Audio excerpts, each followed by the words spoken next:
Hello दोस्तों। तो कैसे हो आप सब। तो आज हम स्टार्ट करने वाले हैं कोलिनर्जिक ब्लॉकिंग एजेंट।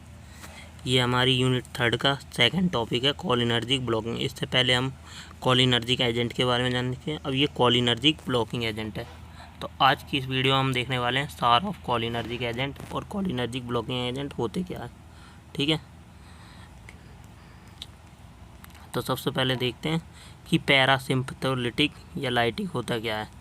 तो पैरा मतलब पैरासिम्पथेटिक सिस्टम से हो गया, और लाइटिक मतलब अगेंस्ट, जो मतलब पैरासिम्पथेटिक सिस्टम के अगेंस्ट वर्क करता हो। ऐसी ड्रग हमारी क्या कहलाती हैं, पैरासिम्पथोलाइटिक एजेंट या कोलिनर्जिक एजेंट कहलाते हैं। मतलब ये क्या करते हैं, कोलिनर्जिक जो हमारे एंटागोनिस्ट होते हैं या ब्लॉकिंग एजेंट होते हैं, ये क्या करते हैं, कोलिनर्जिक रिसेप्टर जो होते हैं उन्हें ब्लॉक कर देते हैं। सो जो ये क्या कर देते हैं, उन्हें ब्लॉक करके ACH जो ब्लॉक होता है ना, एसिटाइल कोलिन, उसके प्रोडक्शन को रोक देते हैं, या फिर रिसेप्टर को ब्लॉक कर देते हैं। जो अगर एसिटाइल कोलिन M1 या M2 रिसेप्टर पर, तो जो हमारा एसिटाइल कोलिन है मोस्टली कहाँ बाइंड होता है, M1 और M2 रिसेप्टर पर। ठीक है, सो ये दो तरीके से बाइंड हो सकता है। जो हमारी एंटी कोलिनर्जिक ड्रग होती है दो तरीके से बाइंड हो सकती है, पहले पार्शियली और सेकंड कॉम्पिटेटिव। मतलब दो टाइप के एंटागोनिस्ट होते हैं, कॉम्पिटेटिव और कॉम्पिटेटिव एंटागोनिस्ट। जो कॉम्पिटेटिव नॉन कॉम्पिटेटिव एंटागोनिस्ट होते हैं वो क्या होते हैं, इस टाइप का स्ट्रक्चर रहेगा। मान लो ये हमारे एसिटाइल कोलिन का स्ट्रक्चर है, ये हमारे रिसेप्टर का स्ट्रक्चर है। ये कौन सा है, हमारा M रिसेप्टर। ठीक है, तो एंटी कोलिनर्जिक ड्रग की ये खास बात है, ये M1 और M2 रिसेप्टर पर बाइंड होते हैं ज़्यादातर। तो मान लो ये M रिसेप्टर है, ठीक है, तो ये हमारा ये आया कोई एंटी कोलिनर्जिक एजेंट, तो ये रिसेप्टर पर बाइंड हो जाएगा। बट इसका साइज देखना आप, स्पेरिकल है और ये राउंड शेप में है। तो इसमें ACH अच्छे से फिट होता है, लेकिन ये इसमें पहले बैठ जाएगा और इस ACH को फिट नहीं होने देगा। बट ACH फिर भी थोड़ी तरह बाइंड हो जाएगा। तो ये क्या कहलाते हैं, नॉन कॉम्पिटेटिव। मतलब पार्शियल, मतलब ये ACH यहाँ पे अपना एक्शन शो कर पाएगा थोड़ा बहुत, एसिटाइल कोलिन अपना एक्शन दिखा पाएगा इसमें, क्योंकि ये पूरी तरह इस रिसेप्टर को ब्लॉक नहीं कर पाएगा। ठीक है, और सेकंड होता है फुल्ली एंटागोनिस्ट, मतलब पूरी तरह ब्लॉक कर देता है। जैसे एंटागोनिस्ट का भी सेम साइज है और एसिटाइल कोलिन के या रिसेप्टर का भी सेम साइज है, तो उसमें पूरी तरह फिट बैठ जाएगा ये।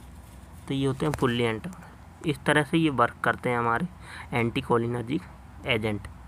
ठीक है, तो एंटी कोलिनर्जिक ब्लॉकिंग एजेंट कितने टाइप के होते हैं, कोलिनर्जिक ब्लॉकिंग एजेंट, कोलिनाइटिक एजेंट। मतलब इन्हें किन किन नामों से बुलाया जाता है, इसके बहुत सारे नाम हो सकते हैं। पहला कोलिनर्जिक ब्लॉकिंग एजेंट, दूसरा cholinolytic agent, third anti cholinergic drug या एजेंट, कोलिनर्जिक एंटागोनिस्ट, और पैरासिम्पथोलिटिक एजेंट, और एंटी मस्करेनिक एजेंट, ये इसको बोल सकते हैं हम।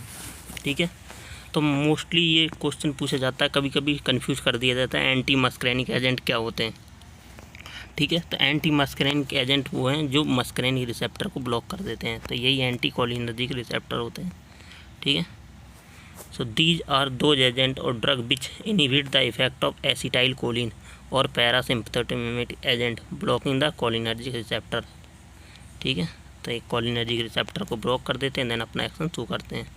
सो इनका यूज क्यों किया हमने एंटी मस्करेनिक एजेंट का, तो आपने इससे पहले पढ़ा होगा कि जब हम ज़्यादा एसिटाइल कोलिन रिलीज करवाने लगते हैं तो हमें क्या होना लगती है, कोलिनर्जिक पॉइजनिंग होने लगती है।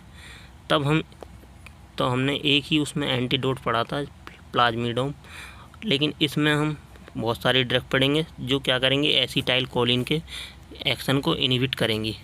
तो इसमें जब हमारे मान लो ज़्यादा एसिटाइल कोलिन रिलीज हो रहा है, तो जिससे ज़्यादा सलाइवा सिक्रीशन होगा, तो हम तो नहीं चाहेंगे कि हमारा ज़्यादा सलाइवा गिरे और हमारी आई ज़्यादा कॉन्ट्रैक्ट होंगी, खुली रहेंगी, हम ज़्यादा सोते रहें हमेशा, तो हम नहीं चाहेंगे कि हमेशा सोते रहें। ठीक है, तो मतलब रेस्ट कंडीशन में नहीं होनी चाहिए बॉडी, तो इसलिए हम इसका यूज करते हैं। तो ये क्या कर देते हैं, जो हमारे मस्करेनिक रिसेप्टर हैं उन्हें ब्लॉक कर देते हैं और उनका एक्शन डिक्रीज कर देते हैं। ठीक है, तो यही लिखा हुआ है यहाँ पर, आप पढ़ लेना।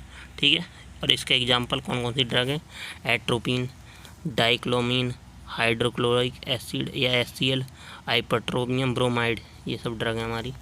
ठीक है, अब SAR of anti cholinergic drug. तो SAR क्या होता है एंटी कोलिनर्जिक, तो इस जनरल स्ट्रक्चर ये होता है हमारा एंटी कोलिनर्जिक ड्रग का।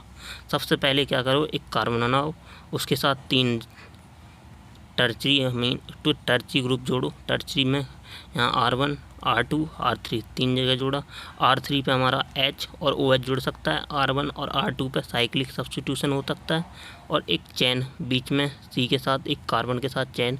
इस चैन पे एस्टर ग्रुप, ईथर ग्रुप या एल्कोहल या अमीन ग्रुप कुछ भी लग सकता है, और यहाँ पे लास्ट में एक क्वाटरनरी अमोनियम कंपाउंड हो। ठीक है, तो ये क्या होता है, हमारी एसिटाइल कोलिन ड्रग का जनरल स्ट्रक्चर होता है। कार्बन, उसके साथ 3 R1 R2 R3, देन एक चैन, देन उसके साथ N या क्वाटरनरी अमोनियम कंपाउंड। ठीक है, तो ये 4 जगह हैं जहां हम चेंजेस कर सकते हैं या सब्स्टिट्यूट कर सकते हैं।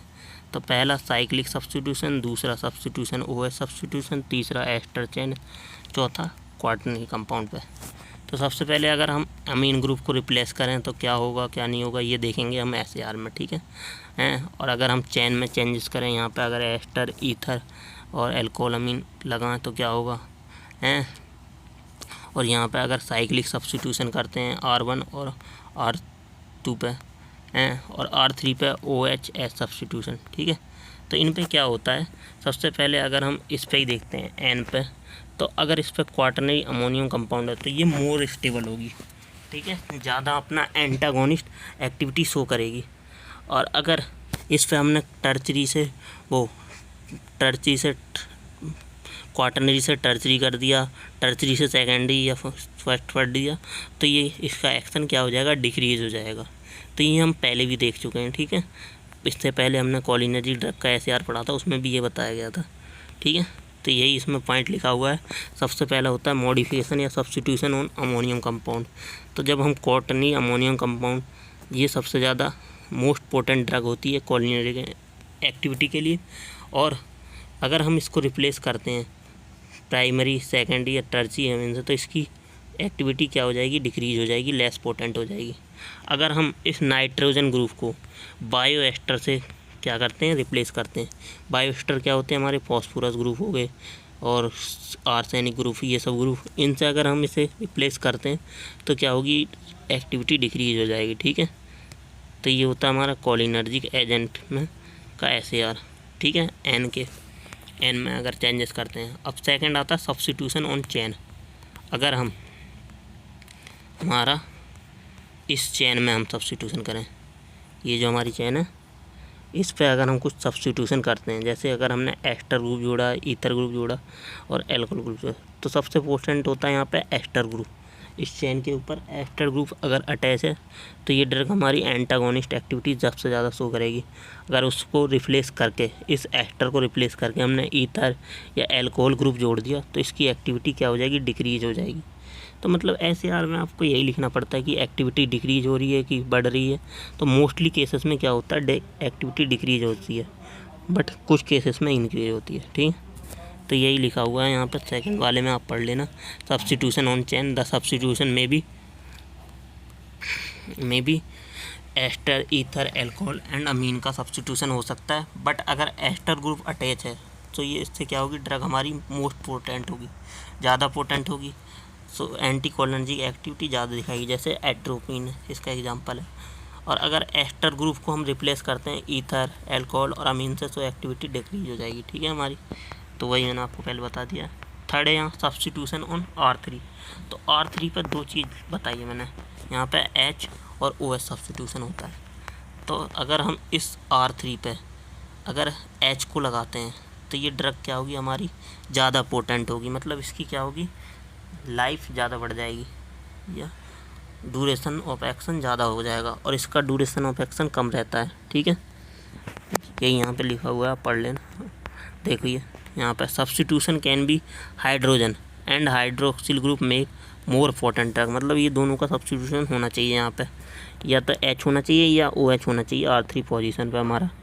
अगर इनको हटा देते हैं तो हमारी ड्रग पोटेंट नहीं रहेगी। ठीक है, अगर हम H और OH में से कोई एक ग्रुप हटाते हैं या लगाते हैं, कौन सा, अगर हमने OH अटैच किया तो एक्टिविटी क्या हो जाएगी, बढ़ जाएगी, बट इसका ड्यूरेशन ऑफ टाइम घट जाएगा। मतलब एक्टिविटी कैसे, मतलब ये ड्रग जो अगर हमने ड्रग ली वो जल्दी OH की वजह से हाइड्रोलाइज हो जाएगी और देन जल्दी अपना एक्सक्रीट आउट हो जाएगी बॉडी से, तो उसका ड्यूरेशन ऑफ टाइम क्या हो जाएगा, घट जाएगा। बट अगर हमने यहाँ हाइड्रोजन अटैच किया तो उसके ड्यूरेशन ऑफ टाइम तो बढ़ जाएगा बट उसकी एक्टिविटी घट जाएगी, ठीक है। तो इसलिए OH तो वो हम ड्यूरेशन ऑफ टाइम के अकॉर्डिंग इसमें अटैच कर सकते हैं, ठीक है, या एक्शन के अटैच, ठीक है। और 4 नंबर पे substitution on R1 and R2। तो R1 और R2 पे आपने पहले ही लिख रखा है साइक्लिक सब्स्टिट्यूशन। साइक्लिक सब्स्टिट्यूशन मतलब यहाँ पे कोई साइक्लिक रिंग जुड़ेगी इस पे R1 पे और R2 पे। R1 पे मान लो हमने R1 और R2 पे हमने अगर एरोमेटिक रिंग अटैच करते हैं तो क्या होगा, इसकी एक्टिविटी डिक्रीज हो जाएगी। अगर हम यहाँ हेट्रोसाइक्लिक रिंग अटैच करते हैं तो इसकी एक्टिविटी बढ़ जाएगी। अब एरोमेटिक और हेट्रोसाइक्लिक आप अच्छे से जानते होंगे क्या होता है, ठीक है। अगर सब्स्टिट्यूशन ऑफ साइक्लोएल्काइल या एरोमेटिक रिंग और heterocyclic ring are more important for antagonist activity. R1 और R2 पे हमारे ये रिंग हमारी अटैच होंगी तभी यहाँ एंटागोनिस्ट एक्टिविटी शो करेगा cyclic act. If R1 R2 are attach with aromatic ring so activity decrease. अगर R2 R3 R1 group are replace with heterocyclic ring so activity increase. बस यही होता है इसका SAR।